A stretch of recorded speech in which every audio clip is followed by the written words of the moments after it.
Good morning, students. Today, from your Vistas book, we are doing chapter 1, the third level, written by Jack Finney.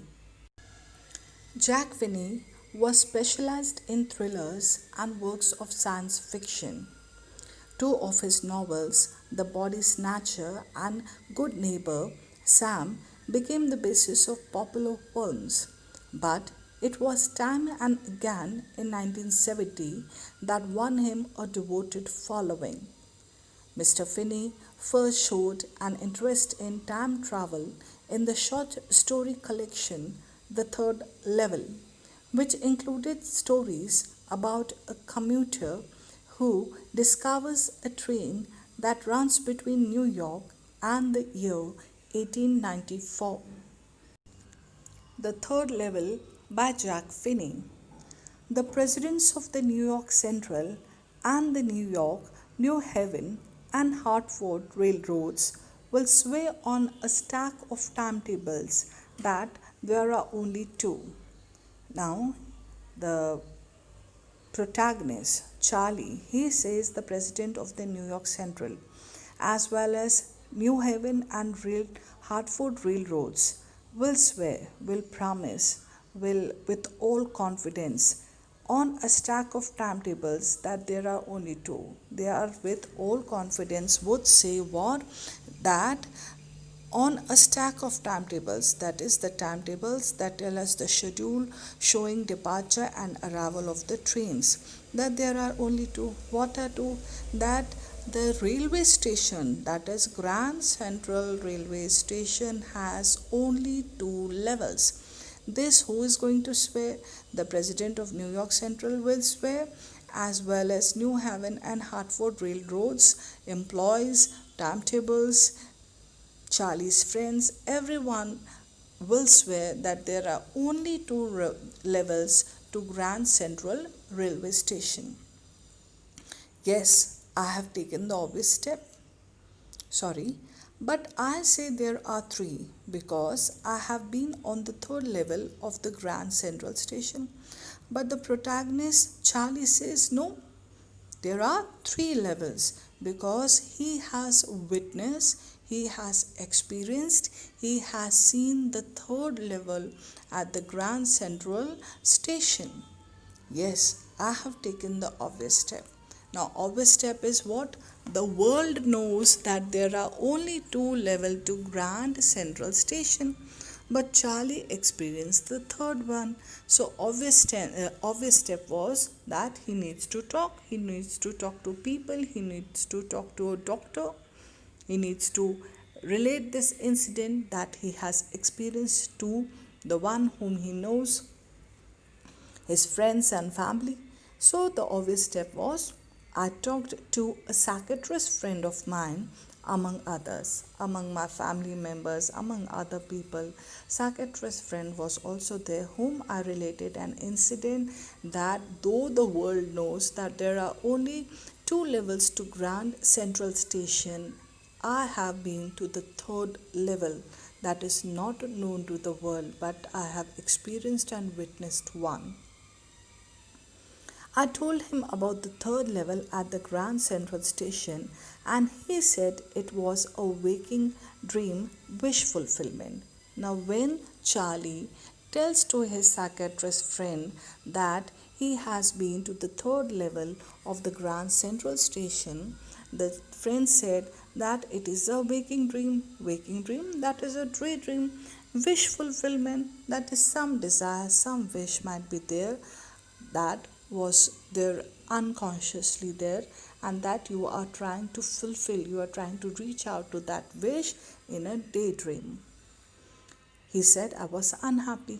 Now who said? Psychiatrist said, Charlie, you seem to be unhappy.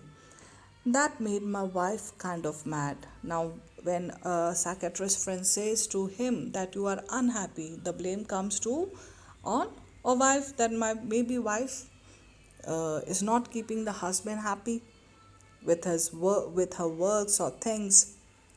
So that made his wife mad, that what went wrong, that he is unhappy. But he explained that he meant the modern world is full of insecurity, fear, war, worry, and all the rest of it. So, psychiatrist friend said that unhappiness is not in terms of family relations or the family atmosphere or the home atmosphere, home environment, or wife personal relations. Unhappiness is that this present world, this modern world, is full of insecurity. People are insecure. They feel that they might be harmed. They might be risked to their life. They might be robbed. They might be murdered. There are so many insecurities in this world. Fear, war, worry, and all the rest of it. So, this modern world, there are many reasons for insecurity, and that I just want to escape. The psychiatrist friend says, what you want, that is, Charlie wished to escape from the modern life, the troubles that are there in the modern life, and he wished to escape from the real world. Well, who doesn't? So Charlie questions to readers, to friends, who doesn't? Who doesn't wish to escape from this world? This world is not peaceful. This world is not happy. There's nothing to no love or brotherhood. So yes, I wish to. Everyone wishes to. Everybody I know wants to escape, but they don't wander down into any third level at Grand Central Station. So he says to his friend that who doesn't want to escape from the present worries and problems in the world. And he says that everyone wishes to escape from this present world, but nobody goes and wanders and roam about in the third level that he has experienced at Grand Central Station.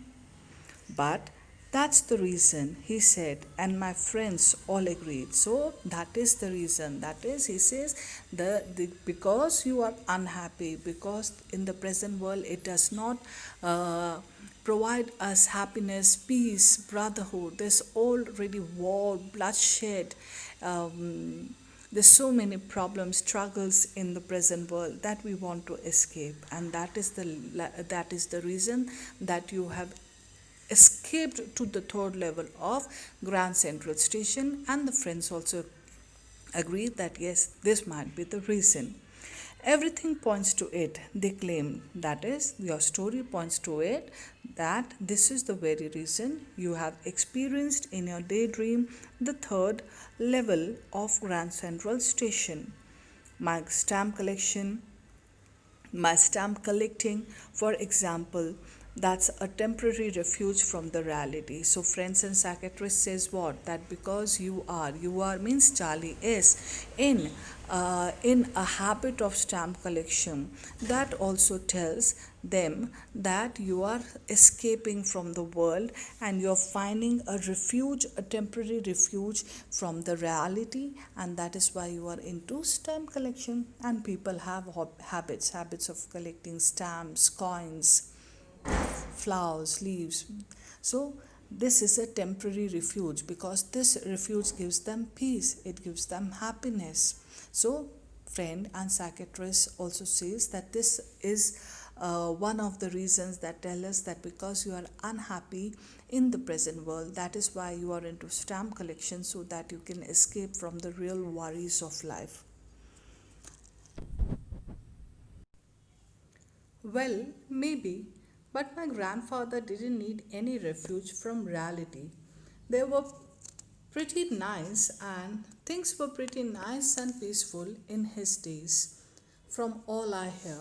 And he started my collection.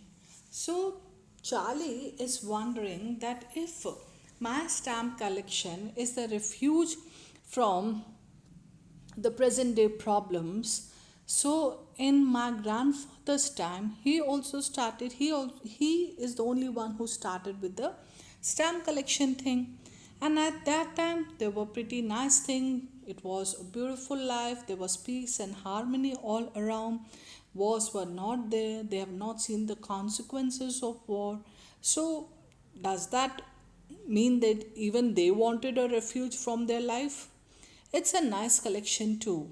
Blocks of four of practically every US issue, first day covers, and so on. President Roosevelt collected stamps too. You know, So he's saying this is a nice collection of stamp collection done by my grandfather, and I continued the same blocks of four and first stick covers. And then he says even President Roosevelt the did the stamp collection, but that does not mean stamp collection is any um, is a thing where it leads to that person is unhappy, and they are running from, or they are want to escape from the present day problems. Anyway, here's what happened at Grand Central. So now the narrator is doing what? Charlie is telling us a story, the real story that he has narrated to his psychiatrist friend, his wife, and other people known. And he's telling to the readers now this is what had happened. One night last summer, I worked late at the office. I was in a hurry to get uptown to my apartment, so I decided to take the subway from Grand Central because it's faster than the bus. So he says he was working in the office and he was very late to go to home. He had to go to home to his apartment, and he decided that rather than going through a bus, that would be it would be better if he goes through by a train. So he headed to Grand Central station, and moreover going through train would save time because he was very late from office. Now I don't know why this should have happened to me. Now he says, I do not know why I experienced what nobody else has experienced, why this happened with me. I'm just an ordinary guy named Charlie, for 31 years old, and I was wearing a tan gabardine suit and a straw hat with a fancy band. So now we come to know who actually we are talking. He tells this he's a very normal, ordinary looking guy. His name is Charlie. He's 31 years old.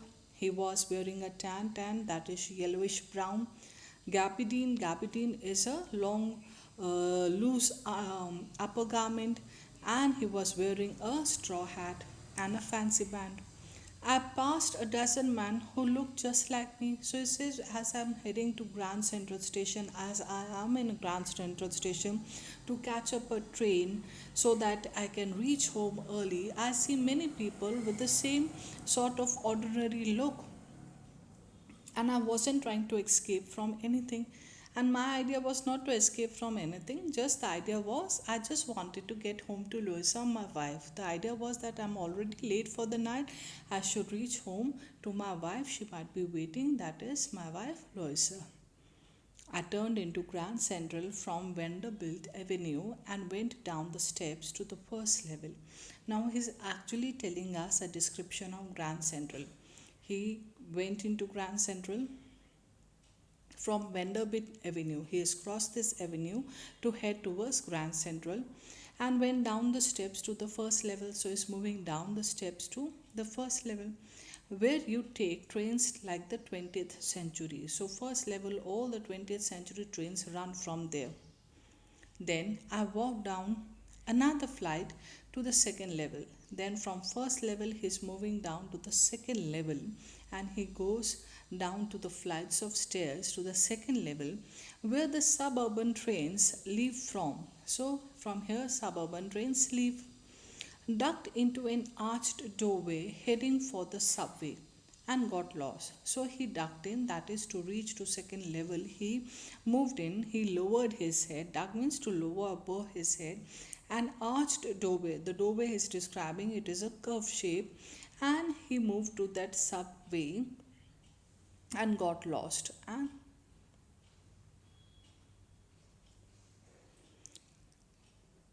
that's easy to do. So it's very easy. From Vanderbilt Avenue, I entered Grand Central. From Grand Central, I headed to the first level 20th century train sleeve. Then I made a flight of covered walk down to the flight of stairs to the second level. Second level, there's an arched doorway. There is a suburban train sleeve from there, and you this is second level. That's easy to do. I have been in and out of Grand Central hundred of times. Now it says hundred of times I have been in that place, that it's very easy to know from where first level to second level every now and then I go from these levels to catch up one or the other train. But I'm always bumping into new doorways and stairs and corridors. So say till here it is okay. But every time I bump into, that is knock or run into something or the other, that is new doorways and stairs and corridors. So it says that every time I head to a new place when I go to Grand Central Station. Once I got into a tunnel after a mile long and came out in a lobby of Roosevelt Hotel. So it says one time I headed towards a tunnel and the tunnel was a mile long. And when I came out of that tunnel, I crossed that mile long tunnel. I found myself in the lobby of Roosevelt Hotel. Another time I came up in an office building on 46th Street, 3 blocks away. So next time, one more incident he tells that how he headed to some corridor or some doorway, and then he found himself in one of the office buildings, 46th Street. So he's saying that this Grand Central Station, from first level to second level, things are pretty easy. But because it is growing, there are hundreds of ways and passages and stairs and corridors that he bumps into one or the other doorway, and he finds himself not to his destination where he had headed to, but to the some other place.